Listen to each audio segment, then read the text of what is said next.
My wife is a traveler from another dimension. She's forbidden from forming emotional attachments with people in these smaller worlds. But she fell for me at first sight. Every time her heart fluttered for me, it was followed by the soul-tearing agony of her world's punishment. She had already endured that torture 99 times for my sake. Then, I was kidnapped and taken into cartel territory, where I was beaten and tortured daily. On the verge of breaking, I remembered the secret method Jocelyn had taught me to contact her across dimensions. But when I connected, I overheard a conversation between Jocelyn and her mentor from her own world. Jocelyn, how could you personally contact that organization and have them take Silas? Isn't he the love of your life? My wife's voice was as cold as steel. That ordeal was originally meant for the supporting character, Julian. To save him, I had no other choice. Silas is the protagonist of this world. He's protected by this world's destiny. Nothing can truly happen to him. Once this mission is complete, I can stay in this dimension forever. I'll make it up to him then. My heart shattered. As the brutes closed in on me again, I gave up the will to fight. Tisk, tisk, this one's bones are tough. Another woman's voice, dripping with sarcasm, echoed in the dank room. A searing pain shot up my left leg. The agony was so intense that a pained grunt finally escaped my lips. Oh? Decided to make a sound, have we? The first woman seemed to find this amusing.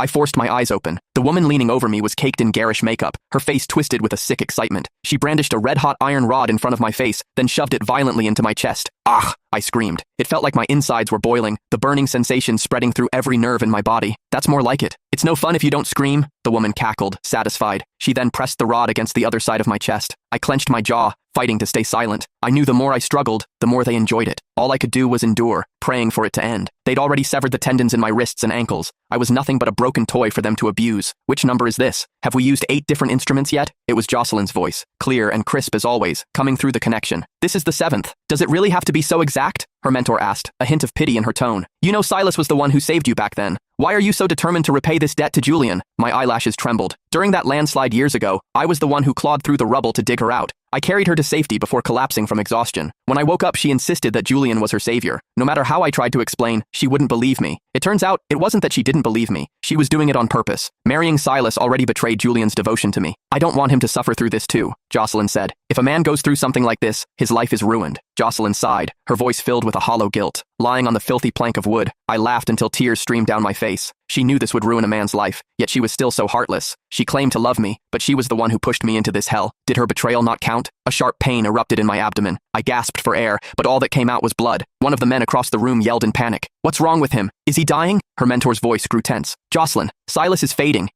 Don't tell me the details. Jocelyn cut her off, her voice strained with pain. It'll hurt too much. Okay, next. Let's destroy his ability to be a man. What? Her mentor exclaimed. Don't you want children? I thought you loved kids. I'll love Silas even if he can't have children. Even if we have a sexless marriage. It has to be exactly the same. Otherwise the events of the book will happen to Julian instead. Jocelyn's tone was unwavering, but to me, it sounded like the devil's whisper.